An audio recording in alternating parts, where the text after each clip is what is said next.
Texas at 9-3 is absolutely alive. I forgot about that narrative behind closed doors about valuing non-conference opponents. Teams like Washington and Iowa and USC have been vastly underrated by the AP, and the committee, I think, is more properly evaluating the Big Ten Conference. Touchdown.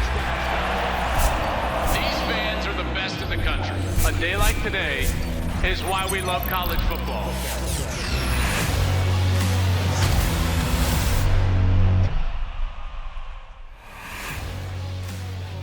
Welcome into the program. This is the Joel Klatt Show. I'm Joel Klatt. This show is brought to you by The Graduate by Hilton. We very much thank them for their support. Go stay at a Graduate. They're awesome in all of these college towns.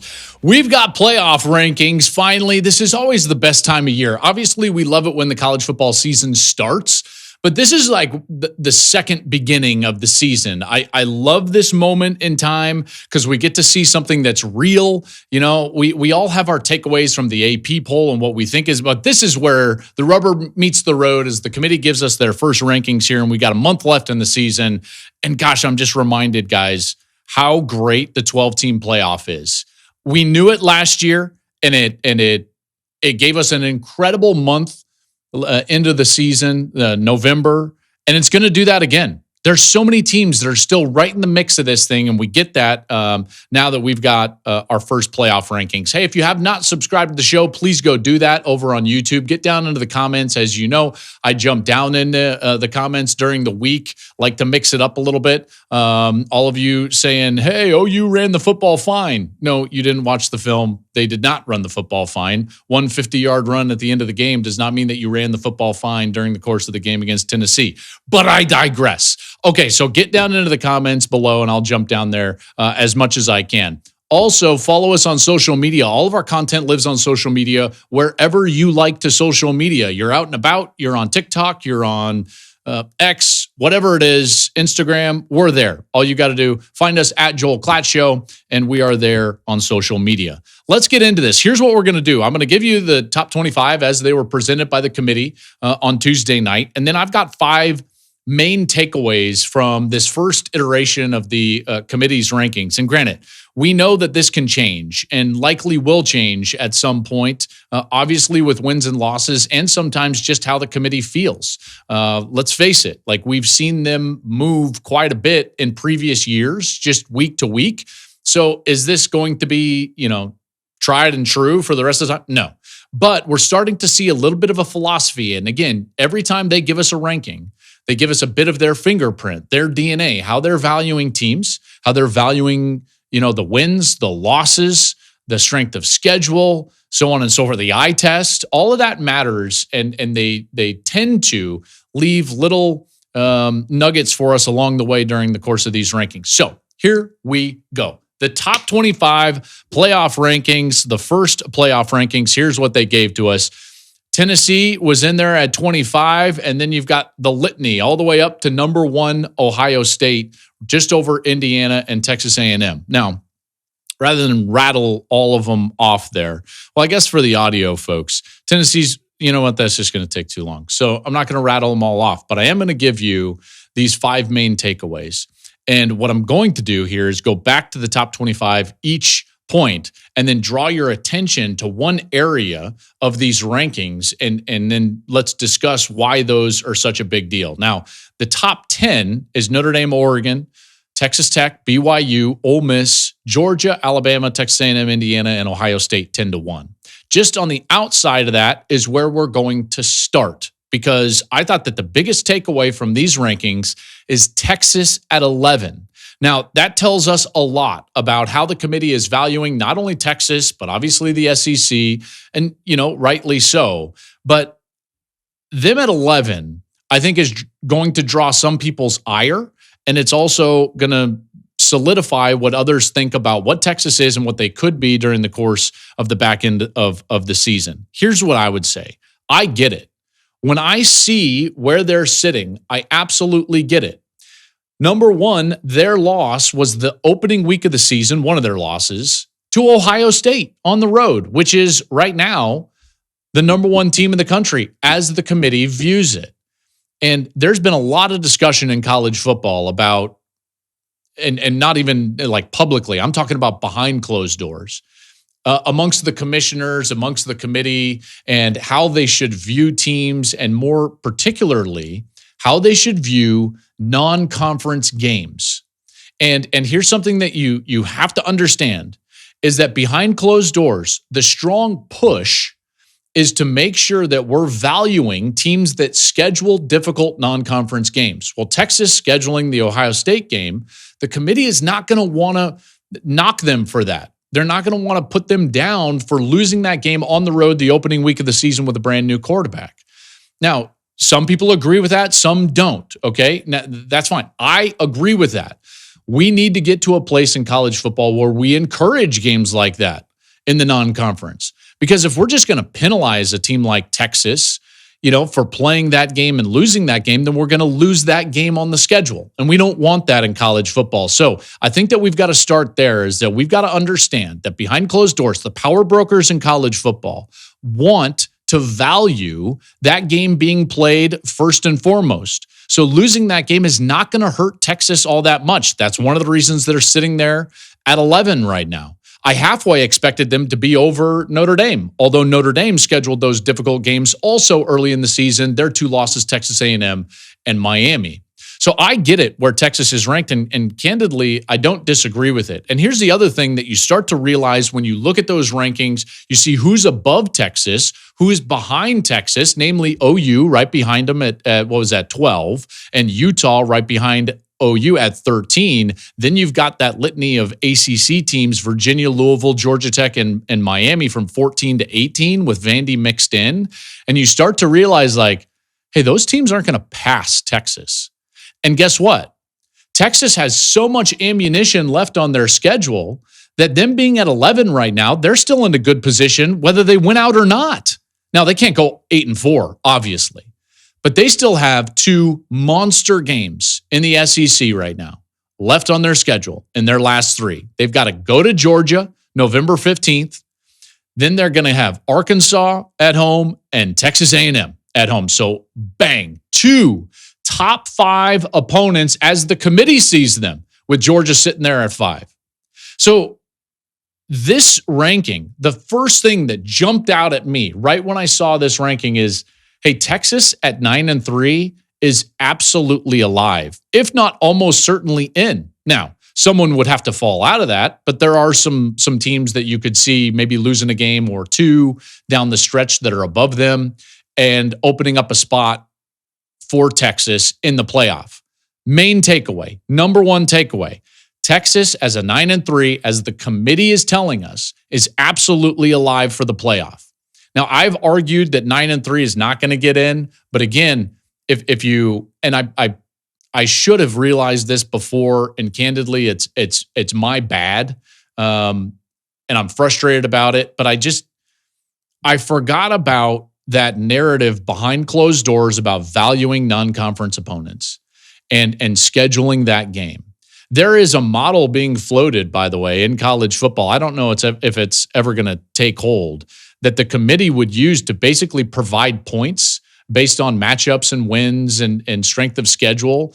And then you would just make the playoff based on almost a PowerPoint structure and accumulating points. So for instance, Texas going to Ohio State and losing at Ohio State would get them 5 points. Whereas if Texas stayed home and played, Louisiana Monroe, even if they won that game, they would get 0 points. So it would be more valuable for any team in the country to go on the road in the non-conference, play a very good opponent, than it would to host somebody, pay them $1 million, $1.5 million just to get a win in the win column. That's being floated. I don't know if it's ever going to take place, but view this rankings through that lens, because I don't think that they're going to knock Texas. And my biggest takeaway, again, is the committee is telling us that a 9-3 Texas team is not only in the mix, but maybe likely in. Okay, let's go back to the rankings now. My number 2 takeaway. I'm sitting there and I'm seeing these 2 teams in the top 10, and then bang, a third one pops in inside the top 15. And all of these teams are from the Big 12. The committee is really valuing the top of the Big 12 right now. You've got BYU at 7, Texas Tech at 8, and Utah at 3. In fact, when you look at the biggest The teams that made the biggest jump from the AP to the committee rankings, Utah is right in there. Iowa is a +6. Utah is a +4 from what the AP poll was telling us. So this value of the Big 12 right now is strong. And I'm sitting there and I'm looking at those two teams in the top 10, and I'm thinking to myself, hold on a sec. BYU and Texas Tech both being in the top 10, there is a world where both of those teams get in. You think about Tech is almost a 10-point favorite this week at home against BYU. Let's just say, for sake of argument, Tech were to win that game at home, and then BYU wins the Big 12. And Tech is sitting there as a team that has some marquee wins. Would they still be in the threshold for the playoff mix? Maybe likely. But the value of the Big 12 is there. And then there's Utah. Utah is sitting there at 13. And I got to tell you, it's not that I was surprised. And in particular, once you look at their resume and you realize that their only two losses are two top 10 teams as the committee sees them in BYU and Texas Tech. But Utah is in a fairly good position. The hard part for Utah is that they don't have a lot left on their schedule. That makes it very different than Texas. Utah is sitting there at 7-2. They've got some quality wins. Arizona State is a decent win. Cincinnati is a decent win, 54th strength of schedule. They are 0-2 against the top 25. That's going to hurt them, and they don't have a ton left on their schedule as far as like ammunition to really rise up the rankings. So Utah is in a good position, so it seems, but also in a very difficult position because I don't know if they have a lot of room to grow. We might be seeing in this first iteration of the playoff rankings, the ceiling on Utah. Because again, Texas doesn't need to win every game, and I think they would still stay above Utah. Let's just say, sake of argument, Texas were to go 9-3. That would mean that they would have a win either over Georgia on the road or Texas A&M at home. Texas A&M is third. Georgia's fifth. With a win like that, Texas would stay above Utah. So is there a scenario where Utah can get one of these bids? Maybe. I do find it a bit precarious because, again, there's a limitation on what they've got ahead of them.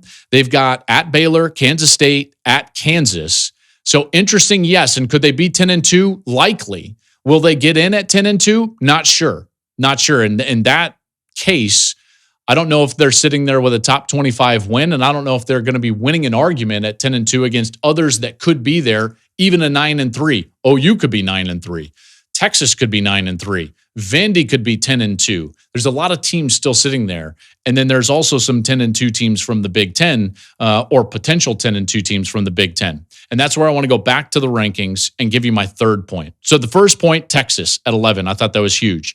Number two, the valuing of the Big 12. We could get multiple teams in from the Big 12, namely BYU and Texas Tech, depending on how those games shake out. Again, big one this weekend. Texas Tech hosts BYU. Hey, Klatt Show fans, it's time to get out and do something fun, whether it's catching a game, seeing a concert, or attending another live event. So I want to give the sponsor of today's episode, SeatGeek, a massive shout out. With over 35 million downloads, SeatGeek is the #1 rated ticketing app. They've got more than 70,000 events listed, everything from sports and concerts to festivals and much more. We're in the thick of college football, the NFL season, MLB playoffs, all are going on. Our team at Joel Klatt Show, we use SeatGeek for all of it. It's quick, it's easy, and you know you're getting a good deal. SeatGeek has your back. Every ticket is rated on a scale of 1 to 10. Green dots are great deals. Red means maybe keep looking. Plus, every ticket is backed by their buyer guarantee. Now, here's the fun part. You can use code CLAT10 for your 10% off your next purchase at SeatGeek. That's 10% off any ticket with promo code CLAT10. Just click in the link in the show description below, and you can download the app. That code is going to be automatically added to your account for later. Big shout out and thanks to SeatGeek for sponsoring today's show. My third takeaway is I think that the committee, and rightly so, and I've been arguing about this the entirety of the season, the AP, for whatever reason, has a real issue with the Big Ten. And I've been saying it the whole time. Teams like Washington and Iowa and USC have been vastly underrated by the AP.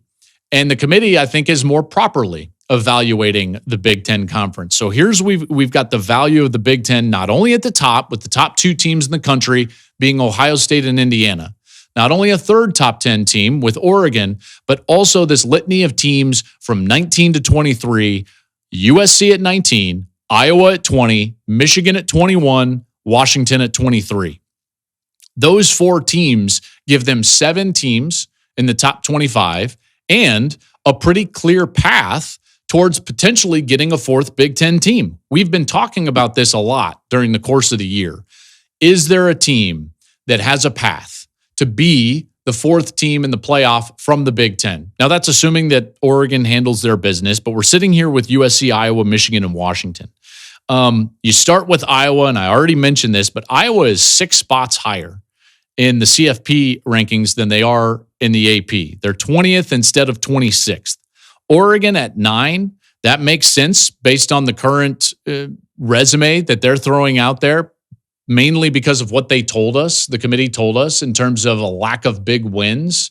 But a resume at 11-1 would then include, for Oregon, a win this weekend at Iowa, ranked. A win over USC, ranked. A win over Washington, ranked.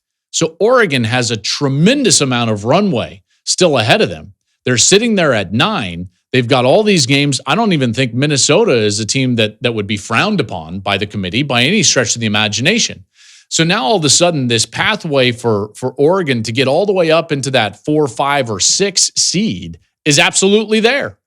If they were to handle their business and end up as an 11-1, their resume would be outstanding. And they would be passing some of these teams that are ahead of them as they sit here at number 9. The pathway for the teams deeper in the standings, USC, Iowa, Michigan, and Washington, is they have to be 10-2. They're all sitting on 2 losses, so they would have to win out. But every one of them has ammunition to get there. Now, they have to pass a lot of teams.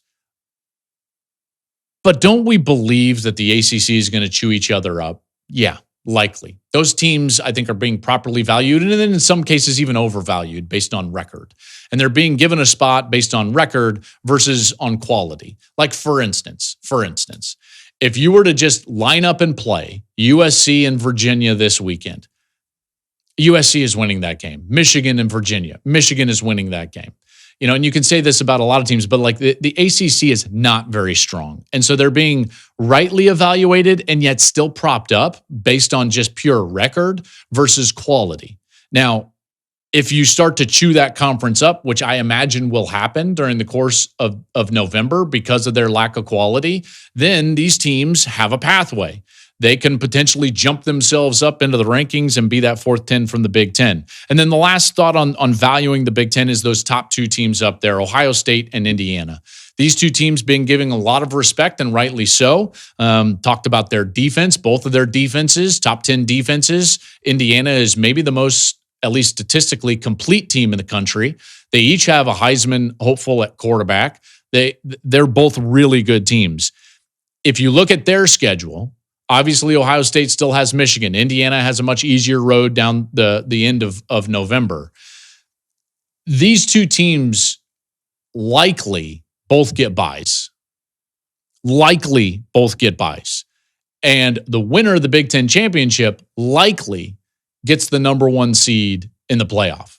So overall, the committee, my third takeaway, valuing the Big Ten, and much more so than the AP is. All right, let's go to number 4. I was just touching on this. I think it's strong. I know what I said I was going to say here, but I was like, am I really going to say it? I think the committee hates the ACC. They're not getting 2 bids. These teams are not getting propped up over the teams ahead of them. Here are the ACC teams in the top 25. Virginia's at 14. Louisville's at 15, Georgia Tech is at 17, Miami's at 18, and Pitt is at 24. There's almost no way that they're getting a team all the way up to be champion and a second team in a position to go to that game, lose, and still get to the playoff. Excuse me. I just don't see it. I don't see it at all. in particular, when you're looking at this, and if you're watching on YouTube, you see those teams 11 to 13. They're not passing those teams. Utah does not have a very difficult stretch down the rest of their season. OU still has tough games ahead of them, so they could be 2-1 in the last 3, go 9-3. They're staying above those ACC teams. Texas, the same thing. Notre Dame has an easy slate to end this season. They're 10-2 at that point. They're not getting passed by an ACC team. BYU, let's just say, based on the odds, they lose to Texas Tech. They're not falling behind these ACC teams. They're just not. So this league is a one-bid league. It's a mess to see who's actually going to go to the ACC championship game. And then whoever wins that game is going to get an obligatory spot. Same with the group of 5. I wish that we didn't give these obligatory spots, but you know what? I mean, it is what it is, but it's basically meaning for the rest of the country, you've got 10 spots. You've got 10 because you're going to get thrown in the ACC champ. You're going to get thrown into the group of 6 champ. At this point, it would be Memphis and Virginia based on rankings. So you got to be in the top 10. You've got to be in the top 10. And when you look at the top 10, they're all really solidly in the top 10. There's not a lot of teams that you're like, oh yeah, they've definitely got too much of a difficult schedule. They're going to fall out of the top 10. There's not many of those. And that's going to be my 5th takeaway is like, who's going to fall out of this top 10? When I look at that, it's like, listen, Indiana is likely not going to lose before they play against, whoever, but Ohio State in the Big Ten championship game. Ohio State's biggest threat is going to be Michigan on the road. We know they're 0-4 in their last 4, so who knows in that game. But again, they'd probably still be in a position to go to the Big Ten championship game. A&M, yes, they still have Texas, but like that's a quality team. Even if they were to lose with the schedule that they've played, they're not falling way down. Bama, same thing. They've got OU. Even if they lost to Oklahoma, they're not falling out of the top 10.